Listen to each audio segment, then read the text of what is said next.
Cell the building block of life എന്ന ചാപ്റ്ററാണ് നമ്മൾ പഠിച്ചുകൊണ്ടിരുന്നത്. ഇന്നത്തേത് രണ്ടാമത്തെ ക്ലാസ്. അപ്പോൾ ആദ്യത്തെ ക്ലാസ് നിങ്ങൾ എല്ലാവരും കണ്ടിട്ടുണ്ടാകുമെന്ന് വിശ്വസിക്കുന്നു. അത്യാവശ്യം കുറേ പേര് യൂസ്ഫുൾ ആണെന്ന് പറഞ്ഞു. അപ്പോൾ നിങ്ങൾ ആദ്യമായിട്ടാണ് ഈ ചാനൽ കാണുന്നതെങ്കിൽ ഉറപ്പായിട്ടും ചാനൽ എന്ത് ചെയ്യുക, സബ്സ്ക്രൈബ് ചെയ്യുക. അപ്പോൾ നമ്മുടെ ക്ലാസ്സുകൾ യൂസ്ഫുൾ ആണെന്ന് എനിക്ക് മനസ്സിലാവുന്നത് നിങ്ങൾ ചാനൽ സബ്സ്ക്രൈബ് ചെയ്യുമ്പോഴാണ് അല്ലേ. അപ്പോൾ അല്ലെങ്കിൽ നിങ്ങൾ കമൻറ്റായിട്ടെങ്കിലും എന്ത് ചെയ്യണം, പറയണം. അപ്പോൾ എല്ലാവരും എന്ത് ചെയ്യുക, ചാനൽ സബ്സ്ക്രൈബ് ചെയ്ത് സപ്പോർട്ട് ചെയ്യുക. നിങ്ങളുടെ കൂട്ടുകാർക്ക് കൂടെ എന്ത് ചെയ്യുക, ഷെയർ ചെയ്ത് കൊടുക്കുക. അപ്പോൾ നമ്മൾ 9ാം ക്ലാസ്സിന് വേണ്ടിയുള്ള ഫിസിക്സും അതുപോലെ തന്നെ നമ്മൾ ബയോളജിയും സ്റ്റാർട്ട് ചെയ്തു. കെമിസ്ട്രി ക്ലാസ് ഉടനെ തന്നെ വരുന്നതായിരിക്കും. അപ്പോൾ നമ്മൾ കഴിഞ്ഞ ക്ലാസ്സിൽ സെല്ലിനെ പറ്റി എന്തൊക്കെ പഠിച്ചു, സെൽ എന്താണെന്നും അതുപോലെ തന്നെ ഈ പറയുന്ന സെല്ലിനകത്ത് നടക്കുന്ന കുറച്ച് പ്രോസസ്സും സെൽ മെമ്പറൈൻ അല്ലെങ്കിൽ പ്ലാസ്മ മെമ്പറൈൻ വരെയുള്ള കാര്യങ്ങളാണ് പഠിച്ചത്. അപ്പോൾ അത് പഠിച്ചു കഴിഞ്ഞെങ്കിൽ നമ്മൾ ഇന്ന് എന്തായിരിക്കും പഠിക്കാനുള്ളത്, സെല്ലിനകത്തുള്ള കാര്യങ്ങളായിരിക്കും അല്ലേ. നമ്മളിവിടെ കാണുന്നത് 3 തരം സെല്ലുകളാണ്. ഏതൊക്കെയാണ്? ഒന്ന്, ഒരു ബാക്ടീരിയ സെൽ. എന്താണ് ഒരു ബാക്ടീരിയ സെൽ എന്ന് പറയും. മറ്റൊന്ന് പറയുന്നത് എന്താണ്, അതൊരു പ്ലാന്റിന്റെ സെല്ലാണ് ഈ കാണുന്നത്. അപ്പോൾ ഇതൊരു ബാക്ടീരിയയുടെ സെല്ല്, ഇതൊരു പ്ലാന്റിന്റെ സെല്ല്. ഇതാണെങ്കിൽ എന്താണ്, ഒരു അനിമലിന്റെ സെല്ലാണ്. അപ്പോൾ ഈ സെല്ല് നോക്കി നമുക്ക് കാണാൻ പറ്റും, ഇതിനകത്ത് ഒരുപാട് സാധനങ്ങൾ ഇങ്ങനെ ഇരിപ്പുണ്ട് അല്ലേ. അപ്പോൾ ഏത് സെല്ലെടുത്താലും ഇവിടെ കോമൺ ആയിട്ട് വരുന്ന ഒരു സാധനം എന്ന് പറയുന്നത് എന്തായിരിക്കും, അത് നമ്മുടെ ഈ പറയുന്ന പ്ലാസ്മ മെമ്പറൈൻ ആയിരിക്കും. അത് എല്ലാ സെല്ലുകൾക്കും കോമൺ ആയിട്ടുണ്ട്.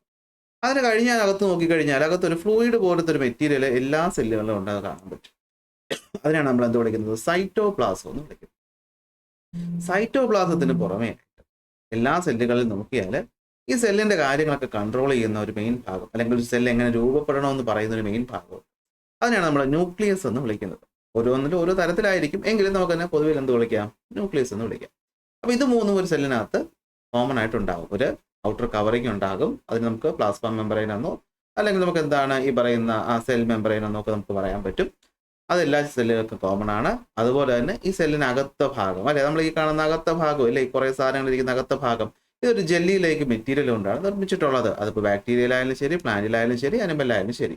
അതിന്റെ പേരാണ് എന്ത്, പ്ലാസ്മ മെമ്പറൈനകത്ത് കാണുന്ന സൈറ്റോപ്ലാസം. ഇതാണ് സൈറ്റോപ്ലാസം.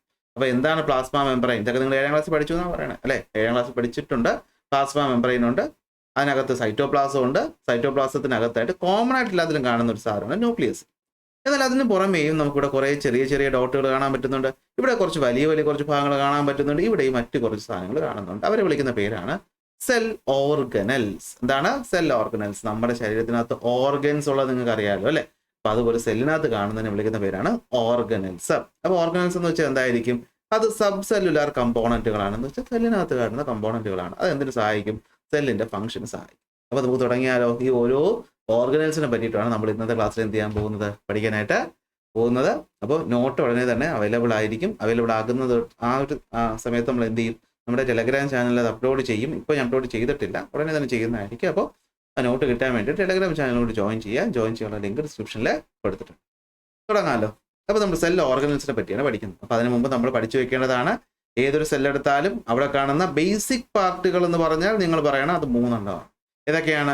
ഒന്ന്, ഔട്ടർ കവറിംഗ് ആയ പ്ലാസ്മ മെമ്പറൈൻ. അതെന്താണ്, അതൊരു സെലക്റ്റീവ്ലി പെർമിബിൾ മെമ്പറൈൻ ആണ്. ഓസ്മോസിസും കാര്യങ്ങളൊക്കെ നമ്മൾ കഴിഞ്ഞ ക്ലാസ്സിൽ പഠിച്ചു. പിന്നെ ഒരു സെമി ഫ്ലൂയിഡ് ആയിട്ടുള്ള ജെല്ലിയിലേക്ക് സബ്സ്റ്റൻസ് ഉണ്ടാകും, അതിന്റെ പേരാണ് സൈറ്റോപ്ലാസം. അത് കഴിഞ്ഞിട്ട് വരുന്നതാണ് എന്ത്, ഒരു ന്യൂക്ലിയസ്. അപ്പോൾ ഒരു സെല്ല് നമ്മളത് ഇങ്ങനെ വരച്ചു കഴിഞ്ഞാൽ ഞാൻ ഈ വരയ്ക്കുന്ന സാധനത്തിന്റെ പേരാണ് എന്തെന്ന് പറയുന്നത്, പ്ലാസ്മ മെമ്പറൈൻ. ഇതിനകത്ത് കാണുന്ന സ്പേസിൽ നിറഞ്ഞിരിക്കുന്ന ജെല്ലിന്റെ പേരാണ് സൈറ്റോപ്ലാസം. ഇതിനകത്ത് കാണുന്ന ആ ഒരു ഭാഗത്തിന്റെ പേരാണ്, ഒരു കട്ടിയുള്ള ന്യൂക്ലിയസിന്റെ പേരാണ് എന്ത്, അല്ലെങ്കിൽ ഒരു മെയിൻ ഭാഗത്തിന്റെ പേരാണ് എന്ത്, ന്യൂക്ലിയസ്. കാരണം ഈ ന്യൂക്ലിയസ് പറയുന്നതിനകത്ത് ന്യൂക്ലിയസിനകത്തൊരു സാധനമുണ്ട്, അതിന്റെ പേര് DNA എന്നാണ്. അപ്പോൾ DNA പറയുന്നതനുസരിച്ചാണ് ഇതെല്ലാം നിർമ്മിക്കുന്നത്. അപ്പോൾ അവരെ പറ്റിയിട്ട് നമ്മൾ പഠിക്കാനായിട്ട് പോകുന്നത്. അപ്പോൾ റെഡിയല്ലേ? അപ്പോൾ നമ്മൾ തുടങ്ങാൻ പോവുക. അപ്പോൾ നോക്കൂ, ന്യൂക്ലിയസിൽ നിന്ന് തന്നെ നമുക്ക് ആദ്യം തുടങ്ങാം. ഈ ന്യൂക്ലിയസ് എന്ന് പറഞ്ഞാൽ ഞാൻ പറഞ്ഞു 3 പേരിലും ഒരുപോലെയാണോ നമ്മൾ ന്യൂക്ലിയസിനെ കാണുന്നത്? ഇവിടെ നിങ്ങൾ നോക്കിയേ, ഒരു ബാക്ടീരിയ സെല്ലിനകത്ത് ഈ ന്യൂക്ലിയസ് എന്ന് പറയുന്നത് ഒരു വൃത്തികെട്ട ഷേപ്പിൽ ഇങ്ങനെ ഇരിക്കുന്നതായിട്ടാണ് നമുക്ക് കാണാം. എന്നാൽ പ്ലാന്റ് സെല്ല് നോക്കിയാലും അനിമൽ സെല്ല് നോക്കിയാലും അത് നല്ല വ്യക്തമായിട്ടൊരു മെമ്പറൈനകത്ത് ഇങ്ങനെ പൊതിഞ്ഞായിരിക്കും. അപ്പോൾ നമ്മളിവിടെ നമ്മൾ ജീവജാലങ്ങൾ 2ആയിട്ട് തിരിക്കാനായിട്ട് പോവുക. അതായത് pro karyotic സെല്ലുകളുള്ള ഓർഗാനിസവും U karyotic സെല്ലുകളുള്ള ഓർഗാനിസവും.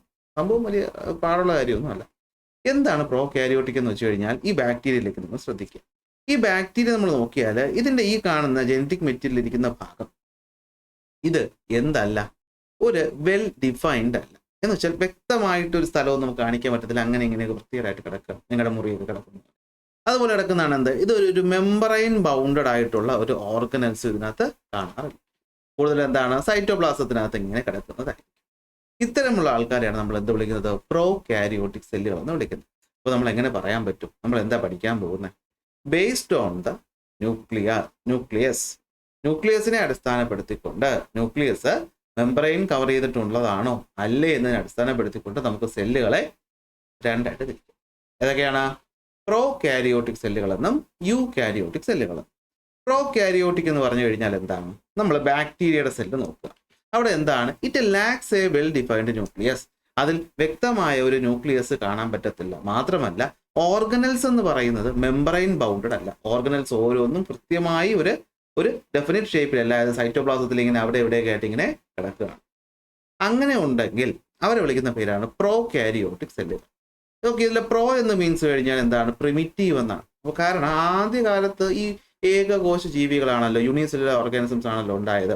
Karyotic എന്ന് വെച്ച് കഴിഞ്ഞാൽ എന്താണ്? ന്യൂക്ലിയസ്. അപ്പൊ ന്യൂക്ലിയസ് പഴയത്, പ്രിമിറ്റീവ്, അതായത് വ്യക്തമായിട്ടുള്ളതല്ല, വെൽ ഡിഫൈൻഡ് അല്ല എങ്കിൽ നമ്മൾ തന്നെ വിളിക്കുന്ന പേര് പ്രോ കാരിയോട്ടിക് സെല്ലുകൾ എന്ന് പറയും.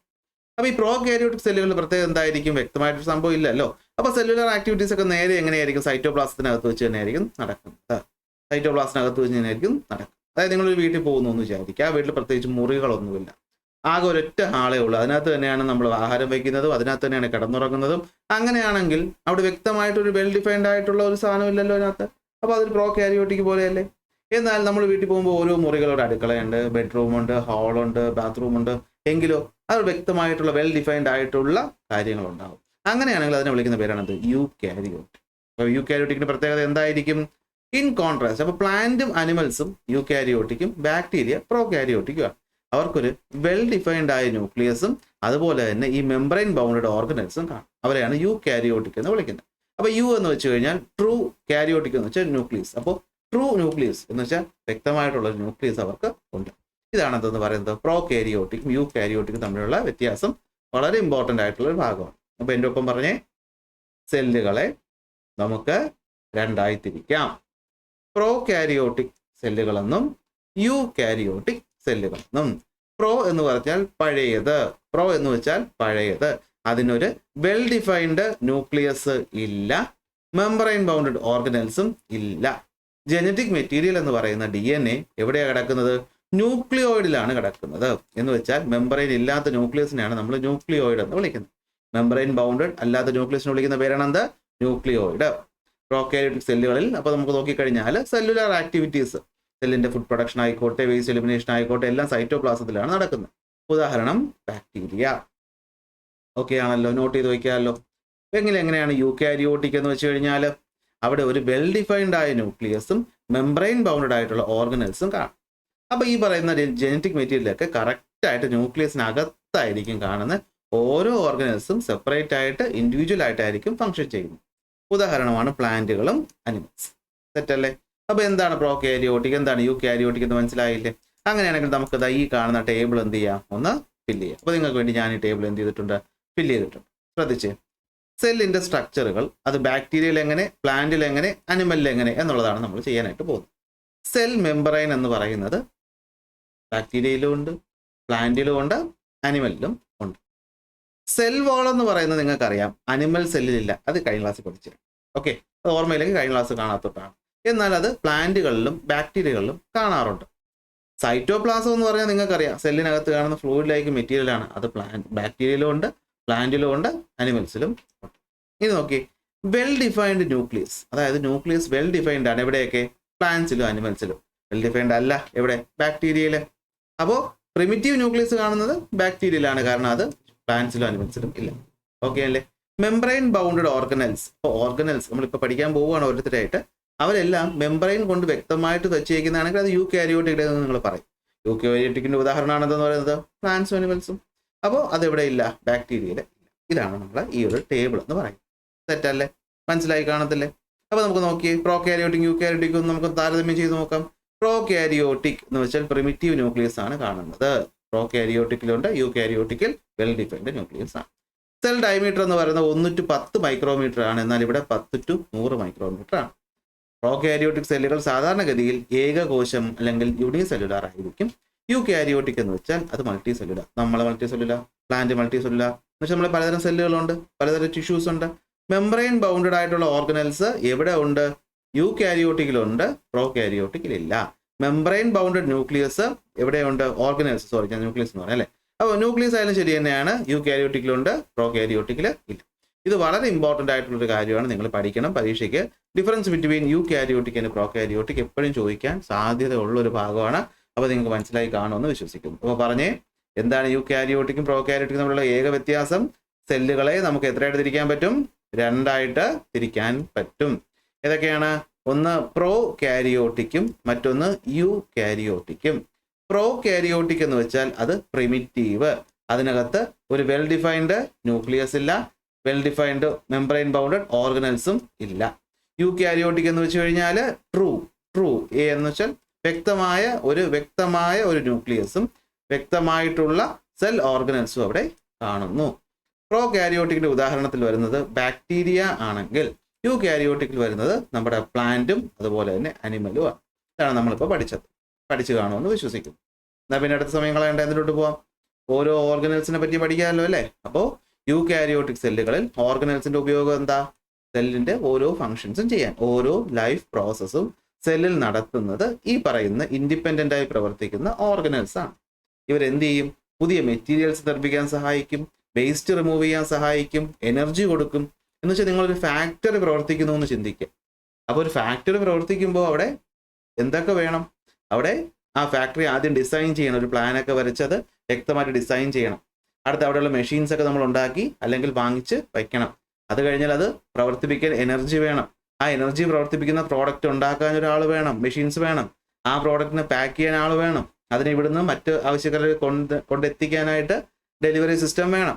ഈ പറയുന്ന ജോലിക്കാർക്ക് ആഹാരം കൊടുക്കണം, അവർക്ക് എനർജി ഉണ്ടാക്കി കൊടുക്കണം. അപ്പോൾ ഇത്തരം കാര്യങ്ങളൊക്കെ ചെയ്യുന്ന ആരാണ്? സെല്ലിൻ്റെ ഓർഗനൈസാണ്. അതൊരു ഫാക്ടറി പോലെ. ആ ഫാക്ടറി നമ്മൾ തുടങ്ങാൻ പോവുക. ഒരു ഫാക്ടറി തുടങ്ങുമ്പോൾ നിങ്ങൾക്ക് ആദ്യം എന്താ വേണ്ടേ?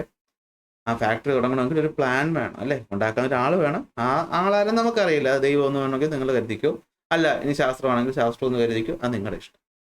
പക്ഷെ ആരോ എന്തോ പ്ലാൻ ചെയ്തിട്ടുണ്ട്. അപ്പോൾ നമ്മൾ ശരീരത്തിലെ ഓരോ സെല്ലും എങ്ങനെ രൂപീകരിക്കണം, ഇപ്പൊ നിങ്ങൾ ഇപ്പൊ ഇരിക്കുന്ന ഈ ഒരു കോലത്തിലാകണമെന്ന് തീരുമാനിച്ചതാരാ? അത് നിങ്ങളുടെ സെല്ലിനകത്തൊരു ന്യൂക്ലിയസ് ഉണ്ട്. ഈ ന്യൂക്ലിയസിനകത്തായിട്ട് ഒരു ക്രോമസോം എന്തുണ്ട്? ഒരു ക്രോമസോം ഉണ്ട്. ആ ക്രോമസോം എന്ന് പറയുന്നത് ഒരു DNA കൊണ്ട് നിർമ്മിച്ചതാണ്.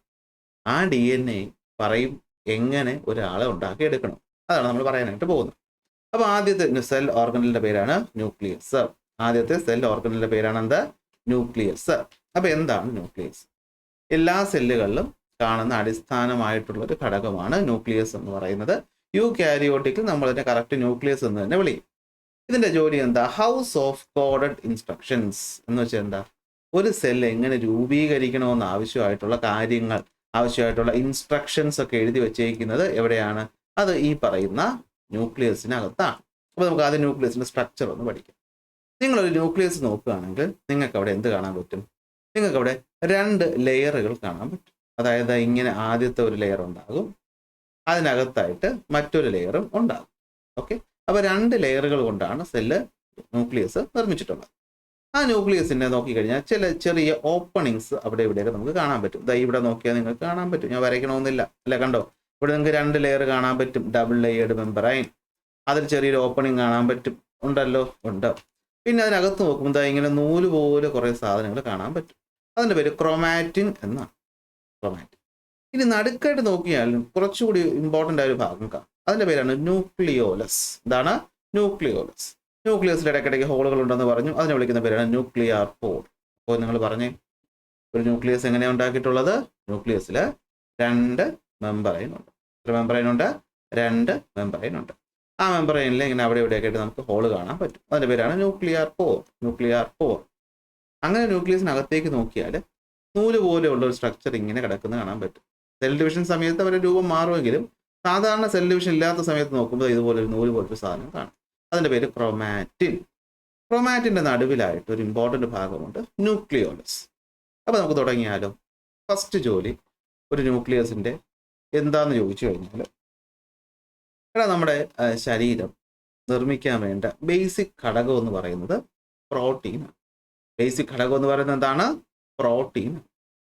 ഈ പ്രോട്ടീൻ നിർമ്മിക്കുന്നത് റൈബോസോം എന്ന് പറയുന്ന ഒരു ഭാഗത്താണ്. എന്തിലാണ്? റൈബോസോം. അപ്പോൾ ഞാൻ പറഞ്ഞില്ലേ, നമ്മളൊരു ഫാക്ടറി ഉണ്ടാക്കണമെങ്കിൽ നമുക്ക് അതൊരു പ്ലാൻ വേണം. ആ പ്ലാൻ വരച്ചിട്ട് നമ്മൾ ഫാക്ടറി ഉണ്ടാക്കും, അവിടെ മെഷീൻസ് കൊണ്ടുപോയി. അപ്പോൾ അത് രണ്ടും ഓർമ്മയിരിക്കട്ടെ. ഇനി നോക്കിക്കോ, നമ്മുടെ ശരീരത്തിൻ്റെ ഏറ്റവും ബേസിക് ആയിട്ടുള്ള ബിൽഡിംഗ് സാധനം എന്ന് പറയുന്ന പ്രോട്ടീനാണ്. ഈ പ്രോട്ടീൻ എങ്ങനെയാണ് ഉണ്ടാക്കിയെടുക്കേണ്ടത്? പ്രോട്ടീൻ ഉണ്ടാക്കിയെടുക്കുന്നത് അമിനോ ആസിഡ് എന്ന് പറയുന്ന സാധനങ്ങൾ കൂട്ടിച്ചേർത്തിട്ടാണ്. അപ്പോൾ ഈ അമിനോ ആസിഡ്സ് കൂടിച്ചേർത്ത് പ്രോട്ടീൻ ഉണ്ടാക്കുമ്പോൾ ഈ പല രീതിയിലുള്ള അമിനോ ആസിഡ്സ് ഉണ്ട്. അത് പലതും പല ഓർഡറിൽ കൂട്ടിച്ചേർക്കുമ്പോൾ പലതരം പ്രോട്ടീൻസ് ആയിരിക്കും ഉണ്ടാകും. അതിൽ ഒരു തരം പ്രോട്ടീൻ ചിലപ്പോൾ ഏതെങ്കിലും ഒരു ഭാഗമായിരിക്കും ഉണ്ടാക്കുന്നത്, മറ്റൊരു പ്രോട്ടീൻ മറ്റെന്തെങ്കിലും ആയിരിക്കും ചെയ്യുന്നത്.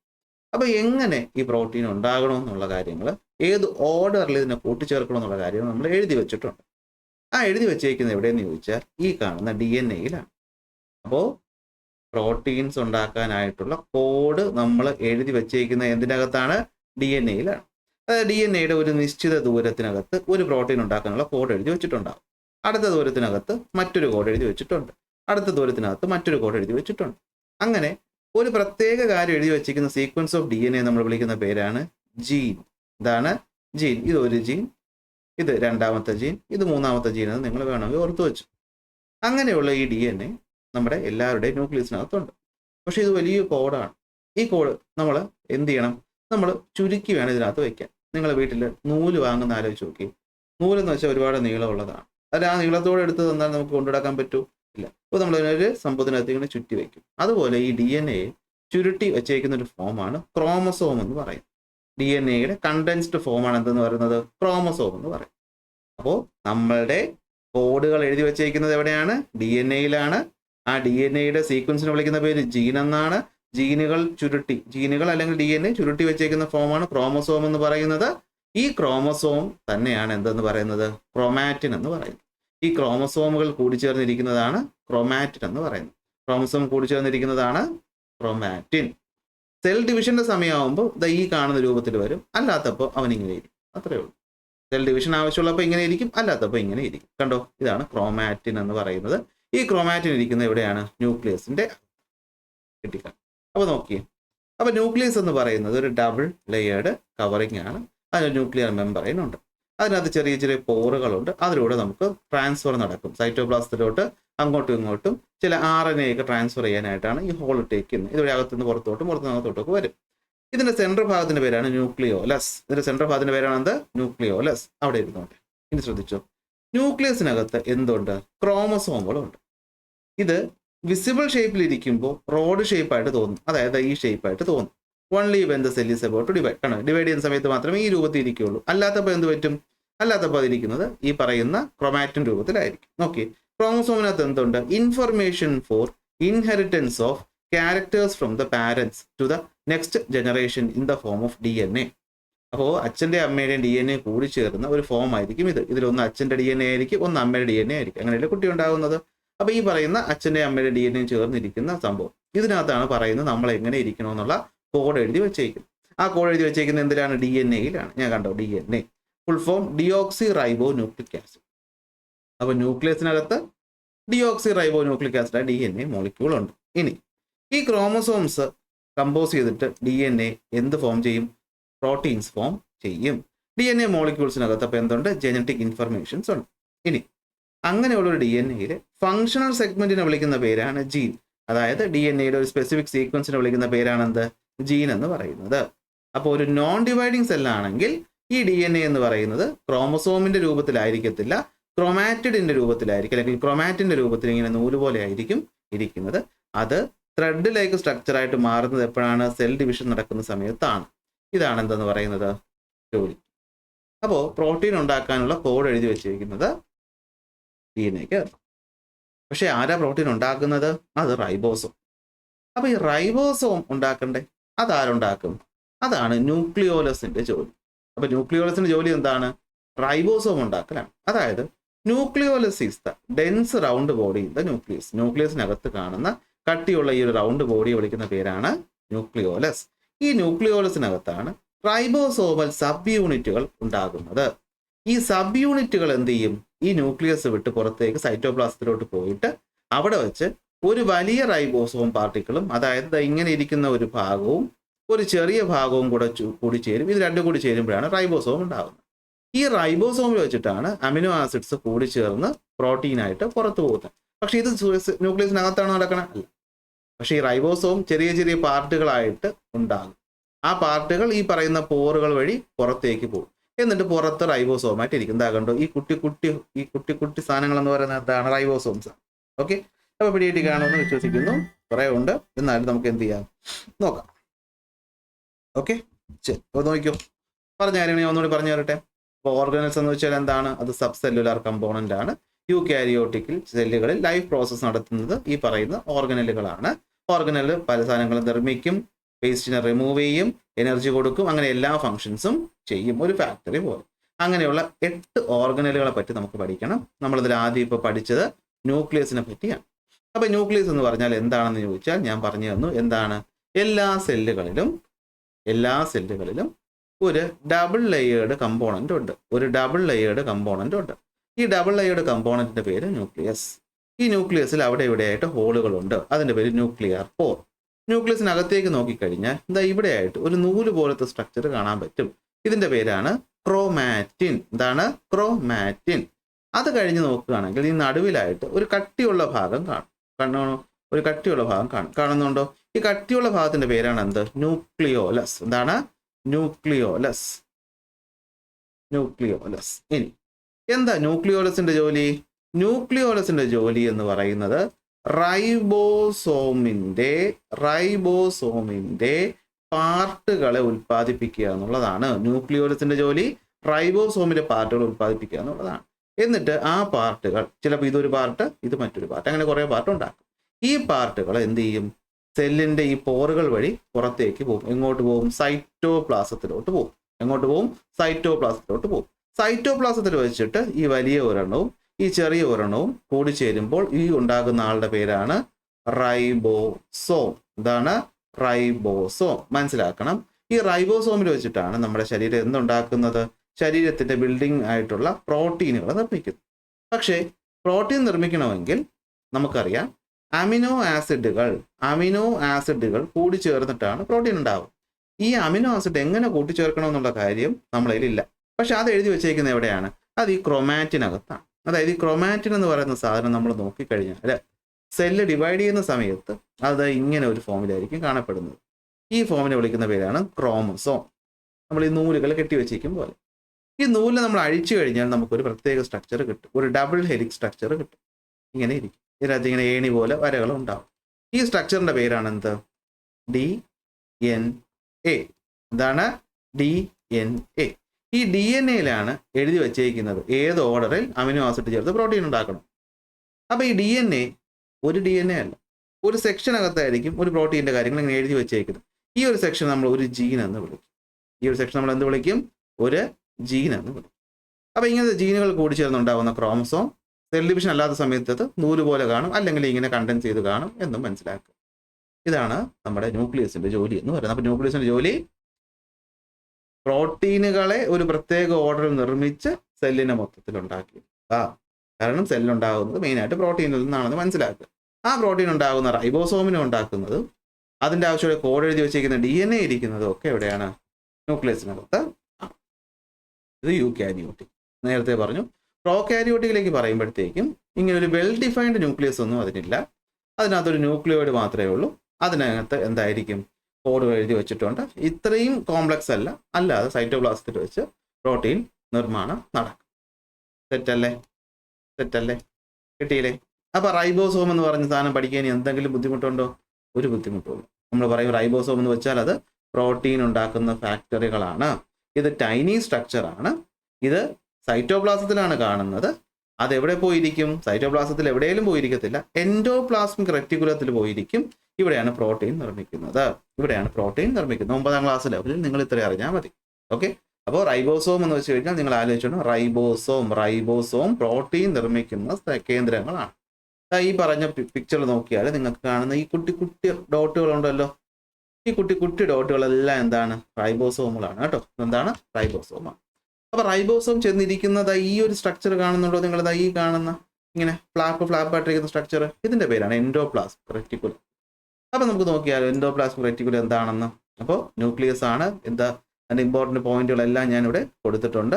ഇനി പ്രത്യേകിച്ച് വീണ്ടും പറയേണ്ട കാര്യം ഇല്ലെന്ന് വിശ്വസിക്കുന്നു. വേണ്ടല്ലോ, സ്ക്രീൻഷോട്ട് എടുക്കുകയോ നോക്കി നിങ്ങൾ നോട്ട് പ്രിപ്പയർ ചെയ്യുകയൊക്കെ ചെയ്യാം. പറഞ്ഞ കാര്യമാണ്, വീണ്ടും റിപ്പീറ്റ് ചെയ്ത് ബോറടിപ്പിക്കുന്നതിന് ലെങ്ത് കൂടും. റൈബോസോംസ് എന്തായിരിക്കും? അത് ടൈനി സ്ട്രക്ചർ ആണ്. അത് സൈറ്റോപ്ലാസത്തിൽ എൻഡോപ്ലാസ്മിക് റെറ്റിക്കുലത്തിനോട് ചേർന്നിരിക്കും, പ്രോട്ടീൻ നിർമ്മിക്കും. അത് തൊട്ട് മുകളിൽ ഞാൻ പറഞ്ഞു. അപ്പോൾ അടുത്ത എൻഡോപ്ലാസ്മിക് റെറ്റിക്കുലം ആരാന്ന് നോക്കുക എന്നുള്ളതാണ്. നമ്മൾ ഒരു സെല്ലിൽ നോക്കിക്കഴിഞ്ഞാൽ ഈ ന്യൂക്ലിയസ് ഉണ്ടല്ലോ, ന്യൂക്ലിയസിൽ നിന്ന് സ്റ്റാർട്ട് ചെയ്ത് ഇങ്ങനെ ലെയർ ആയിട്ട് കാണപ്പെടുന്ന ഒരു സംഭവമാണ് എന്തെന്ന് പറയുന്നത്? എൻഡോപ്ലാസ്മിക് റെറ്റിക്കുലം എന്ന് പറയുന്നത്. എന്തെന്ന് പറയുന്നത്? Endoplasmic reticulum. എവിടുന്നാണ് തുടങ്ങുന്നത്? ന്യൂക്ലിയസിൽ നിന്ന്. അപ്പൊ എന്താണ്? ഒരു വലിയ ഓർഗനലാണ്. അതൊരു നെറ്റ്വർക്ക് പോലെ സൈറ്റോപ്ലാസത്തിലേക്ക് കിടക്കുന്നു. ഇത് outer membrane of the nuclear envelope. Nuclear envelope കണ്ടോ? അതിന്റെ ഔട്ടറിൽ നിന്നാണ് ഫോം ചെയ്തിരിക്കുന്നത്. ന്യൂക്ലിയർ എൻവലപ്പിന്റെ ഔട്ടറിൽ നിന്നാണ് ഇത് ഫോം ചെയ്തിരിക്കുന്നത്. അതിന് പ്രധാനപ്പെട്ട ജോലി എന്താണെന്ന് വെച്ച് കഴിഞ്ഞാൽ, ഞാനൊരു ഉദാഹരണം പറയാം. നമ്മളൊരു ഫാക്ടറിയിൽ നമ്മളൊരു സാധനം ഉണ്ടാക്കും. ഇപ്പോൾ ഒരു ബിസ്ക്കറ്റ് ഉണ്ടാക്കും. ബിസ്ക്കറ്റ് ഉണ്ടാക്കി കഴിഞ്ഞാൽ അതിനെ കറക്റ്റായിട്ട് പാക്ക് ചെയ്ത് സ്റ്റോക്ക് ചെയ്ത് ഒരു പുറത്തെത്തിക്കേണ്ട ഒരു കൺവെയർ ബെൽറ്റിലൂടെയൊക്കെ പോകുന്നത് അല്ലേ? നമ്മൾ ബിസ്ക്കറ്റ് ഉണ്ടാക്കി, അതുപോലെ ശരീരം പ്രോട്ടീൻ ഉണ്ടാക്കി, അല്ലെങ്കിൽ ഫാറ്റ് ഉണ്ടാക്കി, അല്ലെങ്കിൽ മറ്റെന്തെങ്കിലും ഉണ്ടാക്കിയ സാധനം അവിടെ തന്നെ ഇരുന്നാൽ പറ്റുമോ? ഇല്ല. അതിന് നമ്മൾ ഒരു വ്യക്തമായിട്ട് അയക്കുകയല്ല ചെയ്യുന്നത്. ഫാക്ടറിക്ക് അകത്ത് തന്നെ പാക്ക് ചെയ്ത് ഒരിടത്ത് കൊണ്ടുവയ്ക്കുന്ന ജോലി ആരുടേതാണ്? എൻഡോപ്ലാസ്മിക് റെറ്റിക്കുലത്തിൻ്റെ ആണ്. അപ്പോൾ എന്തായിരിക്കും ഈ role? In the synthesis and transport of. Synthesise ചെയ്യുന്നതിലും ട്രാൻസ്പോർട്ടിലും റോളുണ്ട്. എന്തിൻ്റെയൊക്കെ? പ്രോട്ടീനിൻ്റെയും ഫാറ്റിൻ്റെയും ചില ഹോർമോണുകളുടെയും നിർമ്മാണത്തിലും അതിൻ്റെ ട്രാൻസ്പോർട്ടേഷനിലും സഹായിക്കുന്നു. ഇത് 2 തരത്തിലാണ് ഉള്ളത്. നോക്കി, എൻഡോപ്ലാസ്മിക് റെറ്റിക്കുലം എത്ര തരത്തിലുണ്ട്? 2 തരത്തിൽ. റഫ് എൻഡോപ്ലാസ്മിക് റെറ്റിക്കുലവും സ്മൂത്ത് എൻഡോപ്ലാസ്മിക് റെറ്റിക്കുലവും. വലിയ പേര് കേട്ട് പേടിക്കൊന്നും വേണ്ട. റൈബോസോമുകൾ ഇരിക്കുന്ന റെറ്റിക്കുലത്തിനെ വിളിക്കുന്ന പേരാണ് റഫ്. കാരണം നിങ്ങൾ ഇവിടെ നോക്കിയാൽ കാണാൻ പറ്റും. കണ്ടോ, ഈ എൻഡോപ്ലാസ്മിക് റെറ്റിക്കുലത്തിൽ കുത്തായിട്ടിരിക്കുമ്പോൾ അതിനകത്ത് റഫ് അപ്പിയറൻസ് അല്ലേ? അതാണ് എന്തെന്ന് പറയുന്നത്? Rough endoplasmic reticulum. നമ്മൾ മൈക്രോസ്കോപ്പിലൂടെ നോക്കുമ്പോൾ എന്തായിരിക്കും? സർഫസിൽ പ്രധാനമായിട്ടും ഈ പറയുന്ന റൈബോസോമുകൾ വന്നിരിക്കും. എന്ത് വന്നിരിക്കും? റൈബോസോമുകൾ വന്നിരിക്കും. So it look rough under a electron microscope because it has ribosomes attached to the surface. സർഫസിലേക്ക് എന്ത് അറ്റാച്ച് ചെയ്തിരിപ്പുണ്ട്? റൈബോസോമുകൾ അറ്റാച്ച് ചെയ്ത് ഇരിപ്പുണ്ട്. ജോലി പ്രോട്ടീൻ സിന്തസൈസ് ആണ്. എന്താണ്? പ്രോട്ടീൻ സിന്തസൈസ് ആണ് പ്രധാനപ്പെട്ട ജോലി എന്ന് പറയുന്നത്. പല സെല്ലുകളിൽ ഇത് പ്രവർത്തിക്കുന്നു. ഓക്കെ ആണല്ലോ? അപ്പൊ അതാണ് എന്ത്? എൻഡോപ്ലാസ്മിക് റെറ്റിക്കുലം എന്ന് പറയും. എന്തെന്ന് പറയുന്നത്? എൻഡോപ്ലാസ്മിക് റെറ്റിക്കുലം എന്ന് പറയും. അപ്പോൾ ഒന്നുകൂടി സിമ്പിളായിട്ട് പറഞ്ഞില്ല. എന്താണ് എൻഡോപ്ലാസ്മിക് റെറ്റിക്കുലം എന്ന് വെച്ച് കഴിഞ്ഞാൽ? മാനുഫാക്ചറിങ് ഫാക്ടറി എന്ന് വെച്ചാൽ നമ്മുടെ റൈബോസോം ആണെങ്കിൽ അങ്ങനെ, ഫാറ്റ് ആണെങ്കിൽ അങ്ങനെ, പ്രോട്ടീൻ ആണെങ്കിൽ അങ്ങനെ, ഇതുണ്ടാക്കുന്ന സാധനങ്ങളെ ഒരു നെറ്റ്വർക്ക് പോലെ നിന്ന് അതിനെ പാക്ക് ചെയ്ത് അതിനെ ട്രാൻസ്പോർട്ട് ചെയ്ത് പുറത്തേക്ക് കൊടുക്കത്തക്ക രൂപത്തിലാക്കി വയ്ക്കുന്ന ജോലി എൻഡോപ്ലാസ്മിക് റെറ്റിക്കുലത്തിൻ്റെ ആണ്. It connected to the outer membrane of the nucleus. ന്യൂക്ലിയസിന്റെ ഔട്ടർ മെമ്പറൈനിൽ നിന്നാണ് തുടങ്ങുന്നത്. അത് പ്രോട്ടീനിന്റെയും ഫാറ്റിന്റെയും ചില ഹോർമോണുകളുടെയും നിർമ്മാണത്തിലും ട്രാൻസ്പോർട്ടേഷനിലും പ്രവർത്തിക്കുന്നു. 2 തരത്തിലുണ്ട്. റഫ് എൻഡോപ്ലാസ്മിക് റെറ്റിക്കുലവും സ്മൂത്ത് എൻഡോപ്ലാസ്മിക് റെറ്റിക്കുലവും. റഫ് എന്ന് പറഞ്ഞാൽ ആ റഫിൽ നിന്ന് റൈബോസോം എന്ന് ഓർത്ത് വയ്ക്കുക, ആറിൽ നിന്ന് റൈബോസോം എന്ന് ഓർത്ത് വയ്ക്കുക. അപ്പൊ റൈബോസോം ഉള്ള reticulum rough endoplasmic reticulum, ribosome ഇല്ലാത്ത reticulum smooth endoplasmic reticulum. Rough endoplasmic reticulum എന്ന് പറയുന്നത് പ്രോട്ടീൻ നിർമ്മാണത്തിനാണ് കൂടുതലായിട്ട് നിൽക്കുന്നത്. പല സെല്ലുകളോട് അടുത്തായിട്ട് കാണപ്പെടുന്നുണ്ട്. സ്മൂത്ത് എൻഡോപ്ലാസ്മിക് റെറ്റിക്കുലം സ്മൂത്ത് ആണ്. അപ്പൊ അതെന്തായിരിക്കും? പ്രോട്ടീൻ കഴിഞ്ഞാൽ പിന്നെ ഫാറ്റ് അല്ലേ? ഫാറ്റിന്റെയും ഹോർമോണിന്റെയും നിർമ്മാണത്തിന് വേണ്ടിയിട്ടാണ് സ്മൂത്ത് എൻഡോപ്ലാസ്മിക് റെറ്റിക്കുലം ഫംഗ്ഷൻ ചെയ്യുന്നത്. തെറ്റല്ലേ? അപ്പൊ റഫ് എൻഡോപ്ലാസ്മിക് റെറ്റിക്കുലവും സ്മൂത്ത് എൻഡോപ്ലാസ്മിക് റെറ്റിക്കുലവും ആയി. അപ്പൊ നമ്മൾ പ്രോട്ടീനും ഫാറ്റും ഉണ്ടാക്കി അത് ട്രാൻസ്പോർട്ട് ചെയ്ത് ഫാക്ടറിയിൽ പുറത്തേക്ക് കൊടുക്കത്തക്ക രീതിയിൽ ആക്കി വെച്ചേക്കുകയാണ്. അപ്പൊ അത് ഫാക്ടറിയിൽ നിന്ന് ആവശ്യക്കാരിലോട്ട് കൊണ്ടെത്തിക്കണ്ടേ? ആ ജോലി ചെയ്യുന്ന ആളാണ് ആരെന്ന് പറയുന്നത്? ഗോൾഗി അപ്പാരറ്റസ് എന്ന് പറയും. ഗോൾഗി അപ്പാരറ്റസ് എന്ന് വെച്ചാൽ സെല്ലുകൾക്കകത്തുള്ള പോസ്റ്റ്മാൻ ആണ് ആരെന്ന് പറയുന്നത്? Golgi apparatus. അല്ലെങ്കിൽ സെല്ലിനകത്തുള്ള കൊറിയറുകാരനാണ് ആരെന്ന് പറയുന്നത്? ഗോൾഗി അപ്പാരറ്റസ് എന്ന് പറയും.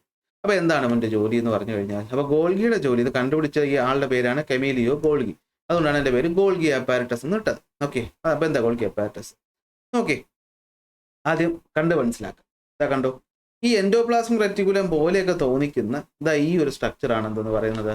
നമ്മുടെ ഗോൾഗി അപ്പാരറ്റസ് എന്ന് പറയുന്നത്. കുറെ പൈപ്പ് ലൈൻ ഒക്കെ ഉള്ള പോലെ കണ്ടോ, ഒരു സ്മൂത്ത് പൈപ്പ് പോലെ ഇരിക്കുന്ന ഫ്ലാറ്റൻഡ് ആയിട്ടുള്ള സാധനമാണ് എന്തെന്ന് പറയുന്നത്, നമ്മുടെ ഈ പറയുന്ന ഗോൾഗി അപ്പാരറ്റസ് എന്ന് പറയുന്നത്.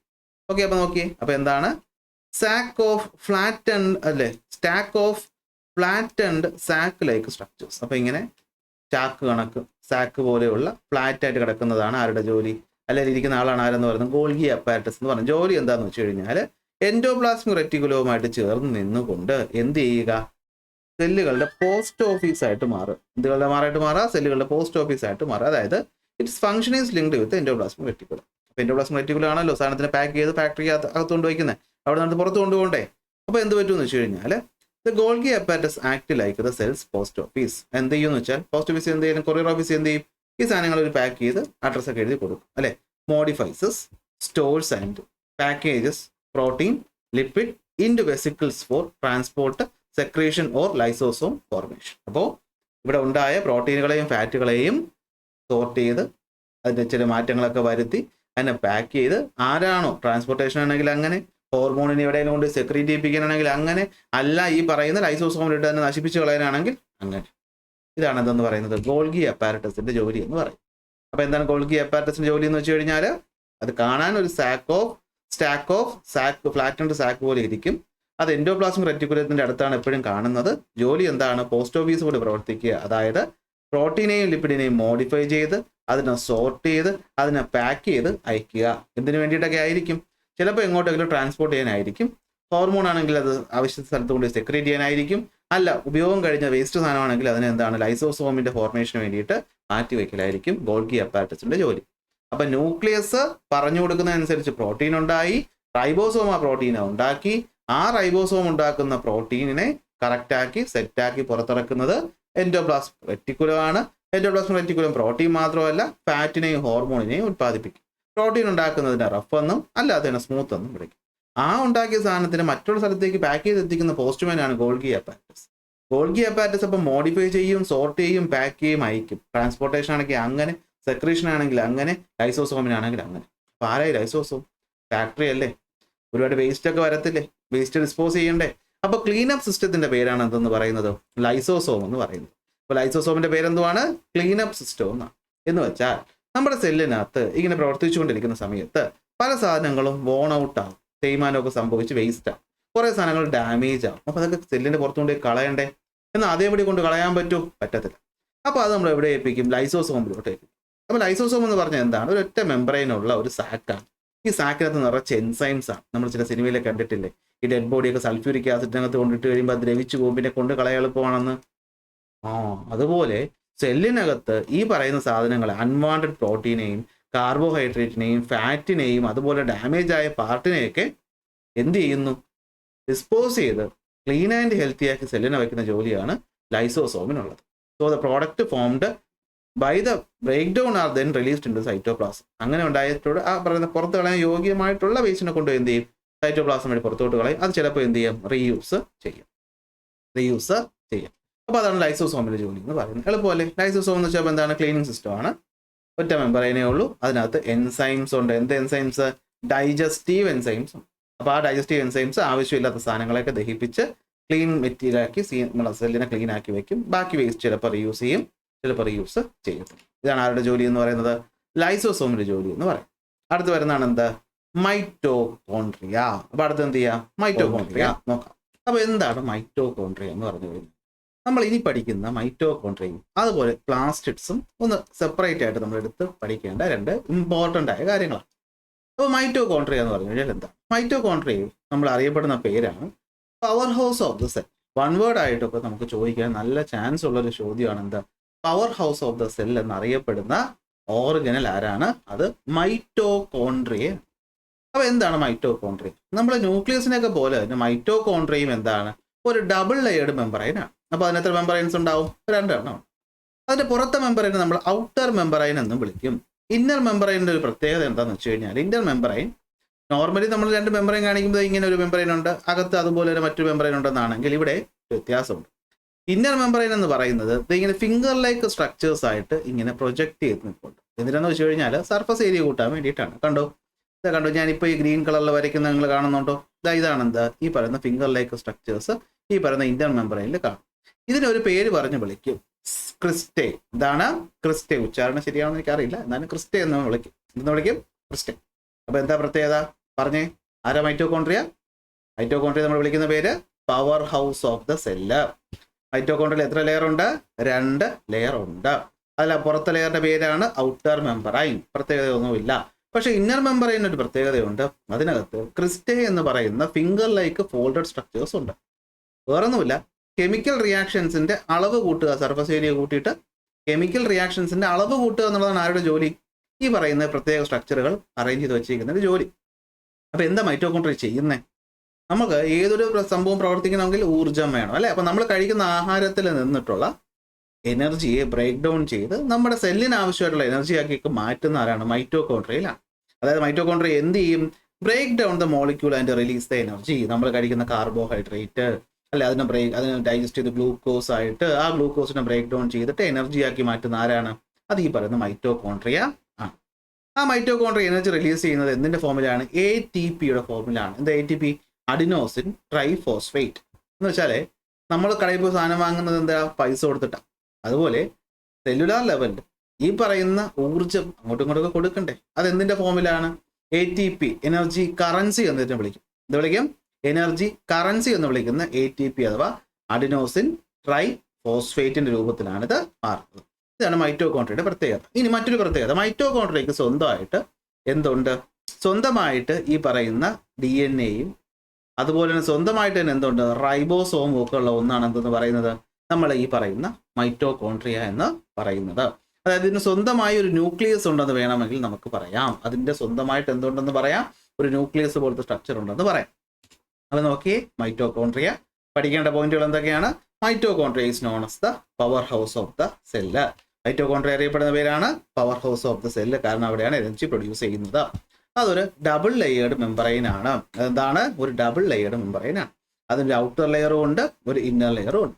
ഇന്നർ ലെയറിലാണ് ഒരു പ്രത്യേകതയുള്ളത്. ഇന്നർ ലെയറിൽ ഫിംഗർ ലൈക്ക് സ്ട്രക്ചേഴ്സ് നമുക്ക് കാണാൻ പറ്റും. അതിനെ വിളിക്കുന്ന പേര് ക്രിസ്റ്റേ. ഇതാണ് ക്രിസ്റ്റേ. എന്താണ് ക്രിസ്റ്റയുടെ ജോലി? സർഫസ് ഏരിയ ഇൻക്രീസ് ചെയ്തുകൊണ്ട് കെമിക്കൽ റിയാക്ഷൻസിന്റെ റേറ്റ് കൂട്ടുക എന്നുള്ളതാണ്. മൈറ്റോകോൺട്രിയയുടെ ജോലി എന്താണ്? നമ്മുടെ ആഹാരത്തിലുള്ള ഗ്ലൂക്കോസ് പോലെയുള്ള വസ്തുക്കളെ ബ്രേക്ക് ഡൗൺ ചെയ്ത് സെല്ലുലാർ റെസ്പിറേഷൻ പ്രോസസ്സ് നടത്തുക. അപ്പൊ ചോദിക്കും, എന്താണ് സെല്ലുലാർ റെസ്പിറേഷൻ? എന്താണ് സെല്ലുലാർ റെസ്പിറേഷൻ? സെല്ലുലാർ റെസ്പിറേഷൻ എന്ന് പറഞ്ഞു കഴിഞ്ഞാൽ ആഹാരത്തിൽ നിന്ന് നമുക്ക് കിട്ടുന്ന ഊർജത്തെ ബ്രേക്ക് ഡൗൺ ചെയ്യുന്നു, എന്നിട്ട് എനർജി ആക്കി മാറ്റുന്നു. ഏത് ഫോമിലാണത് സ്റ്റോർ ചെയ്യുന്നത്? അഡിനോസിൻ ട്രൈഫോസ്ഫേറ്റ് എന്ന രീതിയിലാണത് സ്റ്റോർ ചെയ്യുന്നത്. ഈ എനർജി കൊണ്ടാണ് സെല്ലുലാർ ആക്ടിവിറ്റീസ് നടക്കുന്നത്. ഈ ATP വിളിക്കുന്ന പേരാണ് energy currency of the cell. ഈ ATP വിളിക്കുന്ന പേരാണ് എനർജി കറൻസി. തെറ്റല്ലേ? അപ്പൊ ഒന്നുകൂടെ ഒന്ന് പറഞ്ഞേ. മൈറ്റോകോൺട്രിയ എന്ന് പറഞ്ഞാൽ നിങ്ങളുടെ മനസ്സിൽ എന്ത് വരണം? Mitochondria, power house, energy, ATP. Power house, energy, ATP. അപ്പൊ power house of the cell എന്നറിയപ്പെടുന്നത് മൈറ്റോകോൺട്രിയ ആണ്. ഇവിടെയാണ് എന്ത് നടക്കുന്നത്? എനർജി റിലീസ് നടക്കുന്നത്, അല്ലെങ്കിൽ എനർജി ബ്രേക്ക് ഡൗൺ ചെയ്യും. ആ പ്രോസസ്സിനെ വിളിക്കുന്ന പേരെന്താണ്? ആ പ്രോസസ്സിനെ വിളിക്കുന്ന പേരാണ് സെല്ലുലാർ റെസ്പിറേഷൻ. അപ്പൊ പരീക്ഷ ചോദിക്കുക, എന്താണ് cellular respiration? It is the process by which the glucose and other molecules are break down to release energy. അപ്പോൾ ഈ പറയുന്ന എനർജി റിലീസ് ചെയ്യുന്ന പ്രോസസ്സിനെ വിളിക്കുന്ന പേരാണ് സെല്ലുലാർ റെസ്പിറേഷൻ എന്ന് പറയും. തെറ്റാണോ? തെറ്റാണോ? അങ്ങനെയാണെങ്കിൽ നമുക്ക് അടുത്തിലോട്ട് പോകാമോ? നമ്മൾ ഒരു കാര്യം ശ്രദ്ധിക്കാം. നമ്മളെ ഭൂമിയിൽ പ്രൊഡ്യൂസേഴ്സ് എന്നറിയപ്പെടുന്നത് ആരാണ്? അപ്പോൾ നിങ്ങൾ പറയാത് ഗ്രീൻ പ്ലാന്റ്സിനെയാണ് നമ്മൾ എന്തെന്ന് വിളിക്കുന്നത്? പ്രൊഡ്യൂസേഴ്സ് എന്ന് വിളിക്കുന്നത്. കാരണം അവരാണ് എന്ത് നടത്തുന്നത്? ഫോട്ടോസിന്തസിസ് എന്ന് പറയുന്ന പ്രോസസ്സിലൂടെ സ്വന്തമായി ഫുഡ് പ്രിപ്പയർ ചെയ്യുന്ന ആൾക്കാരാണ് ആരെന്ന് പറയുന്നത്? ചെടികളെന്ന് പറയും. അപ്പൊ ചെടികളിൽ നടത്തുന്നത് ഫോട്ടോസിന്തസിസ് 7ാം ക്ലാസ് നിങ്ങൾ പഠിച്ചിട്ടുണ്ട് അല്ലെ? എന്താണ്? ക്ലോറോപ്ലാസ്റ്റിന്റെ പ്രസൻസിൽ സൺലൈറ്റിൽ വാട്ടറും വെച്ചുകൊണ്ട് നമ്മൾ എന്ത് ചെയ്യുന്നു? എനർജി ഉത്പാദിപ്പിക്കും. അപ്പൊ ഈ എനർജി ഉത്പാദിപ്പിക്കുന്ന അല്ലെങ്കിൽ ഈ പറയുന്ന ഫുഡ് പ്രിപ്പയർ ചെയ്യുന്ന ഈ പറയുന്ന ചെടിക്കകത്ത് കാണുന്ന പ്രത്യേക സ്ട്രക്ചേഴ്സ്, അവയെ കോമൺ ആയി വിളിക്കുന്ന പേരാണ് പ്ലാസ്റ്റിഡ്സ്. എന്താണ്? പ്ലാസ്റ്റിഡ്സ്. അപ്പൊ it is the centre for food synthesise in the plant cells and beyond. അപ്പൊ ഫുഡ് സിന്തസൈസ് ചെയ്യുന്ന അല്ലെങ്കിൽ ആഹാരം പ്രിപ്പയർ ചെയ്യുന്ന ആളാണ് ആരെന്ന് പറയുന്നത്?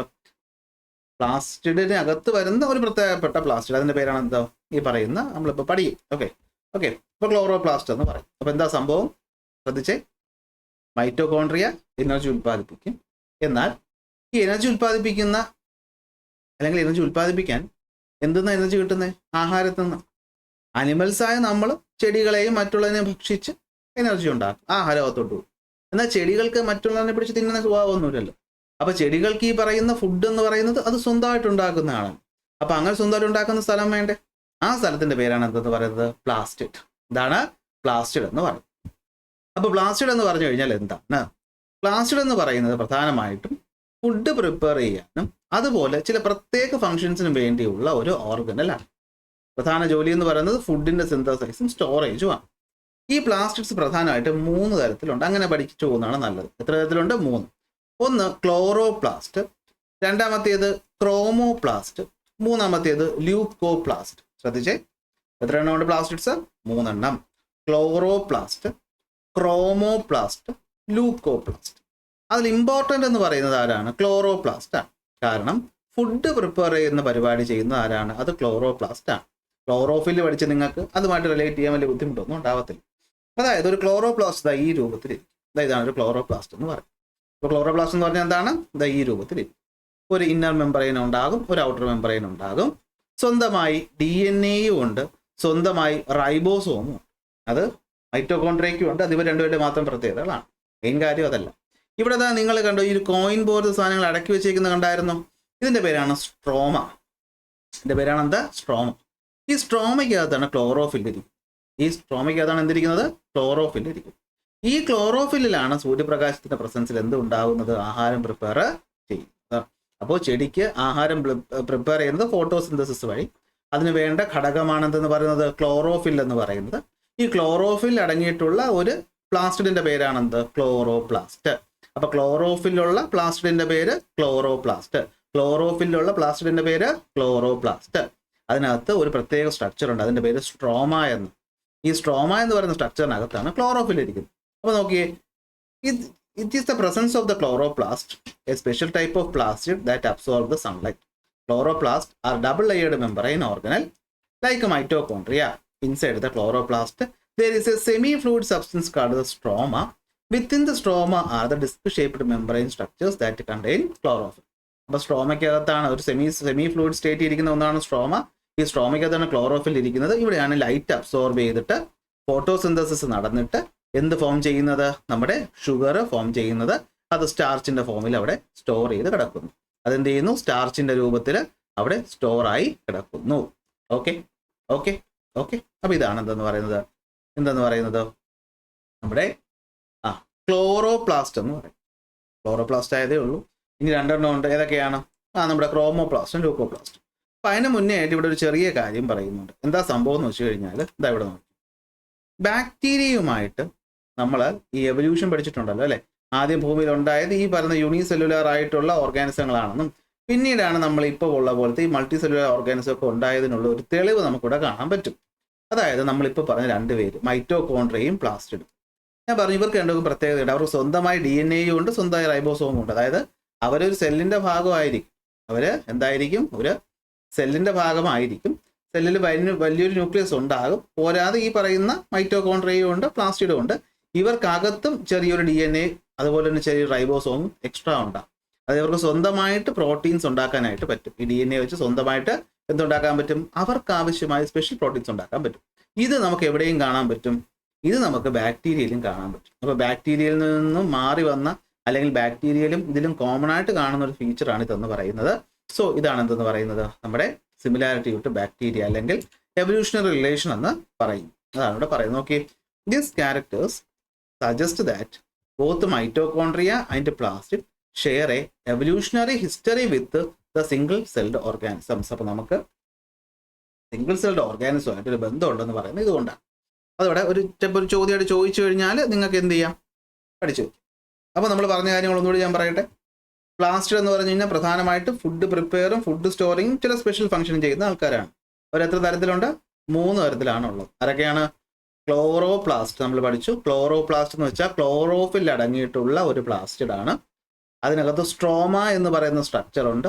അതിനകത്താണ് ഈ പറയുന്ന ക്ലോറോഫിൽ ഇരിക്കുന്നത്. അവിടെയാണ് ഈ പറഞ്ഞ ഫോട്ടോസിന്തസിസ് നടക്കുന്നതും സ്റ്റാർച്ച് ഗ്രാന്യൂൾസ് ആയിട്ട് ഫോം ചെയ്യുന്നത് അല്ലെങ്കിൽ സ്റ്റോർ ചെയ്യപ്പെടുന്നത്. ഇവർക്ക് എന്തോ ഇവിടെ മറ്റൊരു ടോപ്പിക്കാണിത്, എവല്യൂഷണറി റിലേഷൻ എന്ന് പറയുന്നത്. നമ്മളിപ്പോൾ പഠിച്ച പ്ലാസ്റ്റിഡിലും തൊട്ട് മുന്നേ പഠിച്ച മൈറ്റോകോൺട്രിയ, എനർജി ഉൽപ്പാദിപ്പിക്കുന്ന മൈറ്റോകോൺട്രിയയും ഫുഡ് ഉൽപ്പാദിപ്പിക്കുന്നതും രണ്ടും അതാണ്. എനർജിയും ഫുഡ് ഉൽപ്പാദിപ്പിക്കുന്ന രണ്ട് കാര്യങ്ങളും ബാക്ടീരിയകളിലും നമ്മൾ മനുഷ്യരിലും ചെടികളിലും, നമ്മൾ മനുഷ്യരെന്ന് പറയാൻ പറ്റില്ല, ക്ലോറോപ്ലാസ്റ്റ് നമുക്കില്ല, ചെടികളിലും കോമൺ ആയിട്ട് നമുക്ക് കാണാനായിട്ട് പറ്റും. സോ എവല്യൂഷണറി റിലേഷൻഷിപ്പ് അവിടെ കാണിക്കും.